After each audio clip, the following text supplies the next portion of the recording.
Hey you guys, I'm back again with another video. Just real quick.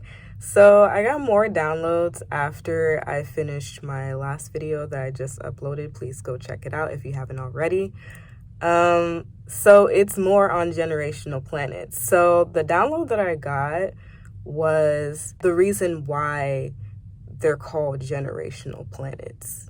Because when you think about it, a generation is a whole body of people, a whole big group of people within the same age group.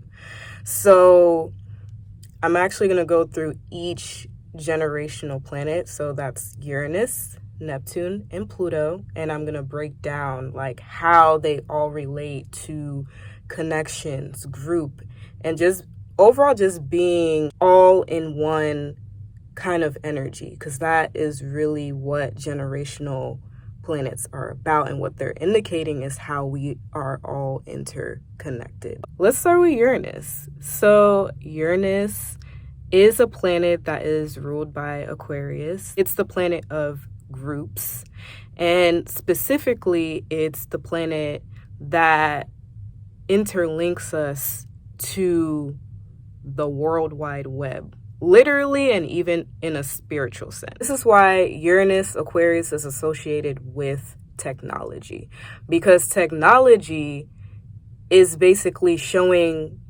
what we already are. Like, that's the funny part. Like, everything that a computer does, we already do as humans. Like, we already have super brains. Our brains are literally like a computer processor. For instance, Google ain't shit, okay? And Google ain't gonna tell you all the answers. Like, we're Google, basically. We're Google in the sense that we have divine connection to source that's always giving us answers, and you'll only get the answers if you're tapped in. And also, we're Google in the sense that we're always constantly sharing information, bouncing ideas off of each other. When we bounce ideas off of each other, that is how we're able to update. So we're always going through fucking updates as humans, just like how this technology is always going through iOS updates and shit like that. We do too, except we call it we're evolving, basically. Right? So going back to what makes Uranus a generational planet is that Uranus Aquarius energy, it reminds us that we're all interconnected to each other. This is why they call it the internet. It's a net. It's an internal net. Literally. Like, it's so crazy. Like, these words that they use, it really goes over our head. And it's like, yo, like, they've been telling us about ourselves for a long time with these vocabularies that they use and everything. Also, network has to do with Aquarius as well. You know, Aquarius is a sign of socializing and networking. So again, going back to the word net is like it's describing like this big pool of beings netting together, connecting together, working together. Like, that is what I've been telling you guys. We have to share our ideas and work together. So this is why Uranus is a generational planet. And this is why I'm saying, like, it all goes back to we all have a role to play in our evolution. We all have to come together and put our heads together, because when we come together, we're stronger, we're powerful. Moving on to Neptune. So Neptune is a generational planet in the sense that we're connected through spirit. You know, we connect with each other through frequency and vibration. You know, this is how you know whether somebody is for you or not. Source is always coming through us and talking to us through us. We need each other. That is what I'm trying to tell you guys. Like, we each have divine wisdom, different kinds of divine wisdom to share with each other. And this is what Neptune teaches us. Like, we are all one collective conscious. We are all in one. How we connect with each other through using Neptune Neptune is a planet that is associated with music. So typically how you see Neptune manifest is through the music industry. So this is how a lot of artists connect with us. Like, if you guys haven't noticed, like, artists, they can't really say much because whatever higher ups that they're up under doesn't allow them to. So the only way to really express what's on their mind and what they're feeling and how to reach us is through their music. And also, they connect through music because what they're tapping into when they're doing music, it's really hard to explain to people who are of the three-dimensional thinking. So it's like, this is how we connect. We connect through music. This is why everybody loves music. This is why people love to share music, stream music, because it's a way to express how we're feeling on an even higher level through frequency and vibration. And like, connection is like the key word here. Like, generational planets show in different ways how we connect to each other. So backtracking, Uranus, we connect through each other through the internet. At least that's how it's manifested. But there's an actual celestial internet that we're connecting with. With Neptune, it's like we're connecting through source, through spirit, through art, music.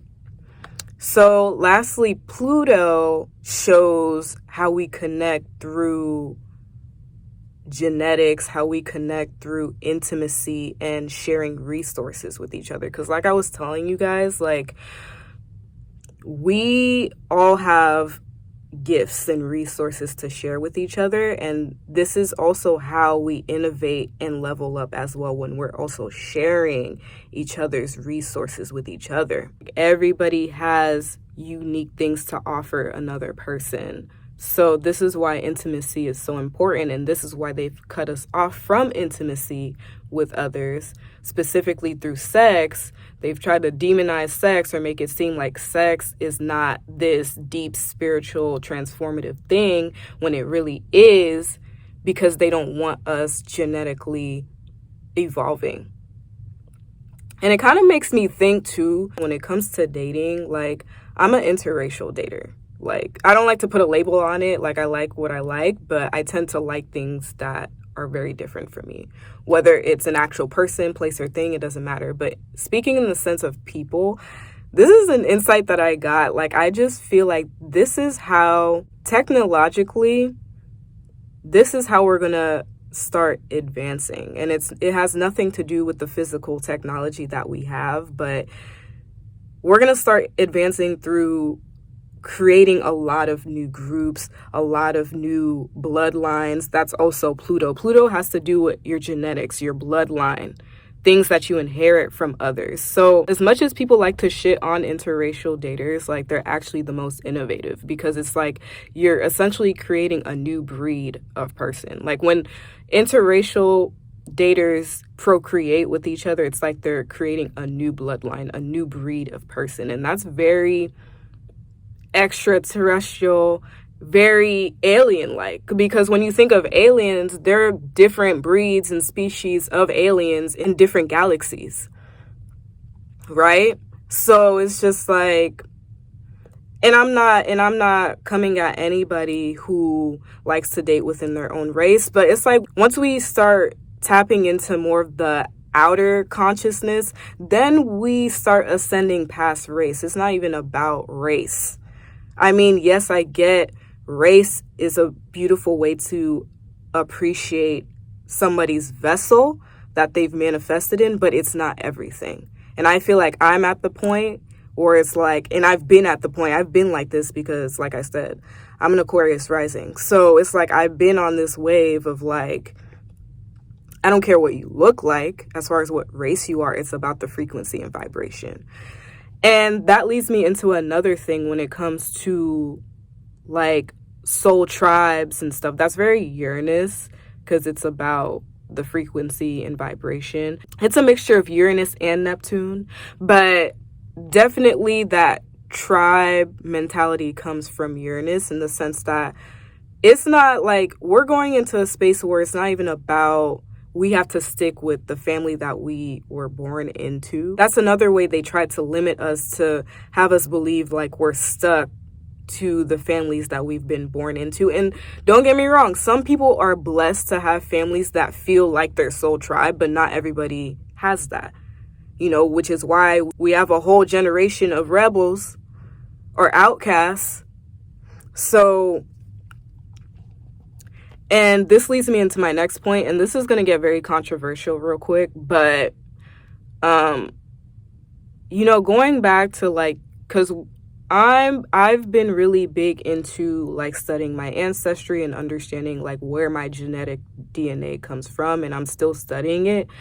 But it's like I feel very connected to the indigenous people of like the Incas, the Aztecs, the natives. And, you know, when I tell other people that look like me in this 3 dimension, they look at me like I'm crazy, because we were taught to believe like everybody, like all melanated people come from Africa or Egypt. Well, that's part of Africa, but you know what I'm saying? We were taught that by this 3-dimensional school system.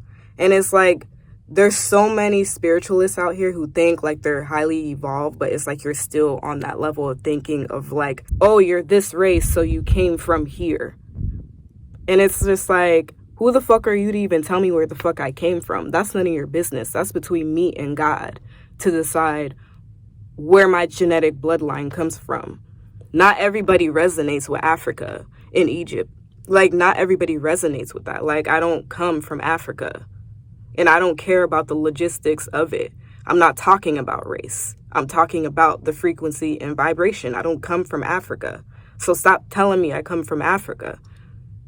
So, and it's just like, we need to really rise above the way that they have us thinking. They have us thinking in a very limited way, and it's taken us away from really connecting to many different parts of ourselves, because we are multi-dimensional beings. We've had other lifetimes manifested as different things. So when you're telling somebody that they come from somewhere because they're a certain race, that's very limiting. And that's not for you to decide. Now, going back to interracial dating, you know, a lot of people like to shame them too, when what a lot of people don't realize is that they're actually the innovators, really. And they're actually what's going to set the stage for our future, because there's going to be different breeds of people, like just different species, different, like we're the ones that are creating that. People who are into interracial dating, we're the ones that are creating those new species, those new beings, you know, because it's like we're mixing DNA and genetics. Going back to Pluto, sorry, I got off track, but going back to Pluto, yeah, Pluto has to do with bloodlines, genetics, and also Pluto has to do with karmic contracts and fated contracts as well. So I associate the karmic contracts with more so on the negative end, where it's like you're contractually connected to people that are helping you evolve, and then there are people who you've contractually connected to because you guys are supposed to meet again in this lifetime and do work together to transform on a positive scale. So this is how we're connected, in the sense through Pluto. Pluto connects us through like contracts and bonding and intimacy and sex. This is how it brings everything full circle, as far as like Uranus, Neptune, and Pluto. They all indicate how we're connecting with each other. Uranus is through ideas and just networking through our intellect, our mind. And then this is how they dumbed us down. Like, they made us feel like we can't even like connect without technology. Like, we need the technology. Like, listen, this whole society is engineered off of numbers. So where do you think the concept of angel numbers comes from? Like the 333, 1111, 444, like that is all Uranus, and even I would say Neptune too, in conjunction. So it's like, you guys, like, what? Like, And that is how we stay connected. Not only how we stay connected to source itself, but also how we stay connected to each other as well. Because it's like we're communicating with each other in different timelines. Like it really goes that deep. And yeah, so that is just my little insight that I had on generational planets and how the whole basis of generational planets is indicating how we are all connected as one. And we do it in different ways with the 3 different outer planets. That is all I have for this video. I hope you guys enjoyed this and you found this interesting. Please like, share, comment, and subscribe. And I'll see you guys in my next one. Bye.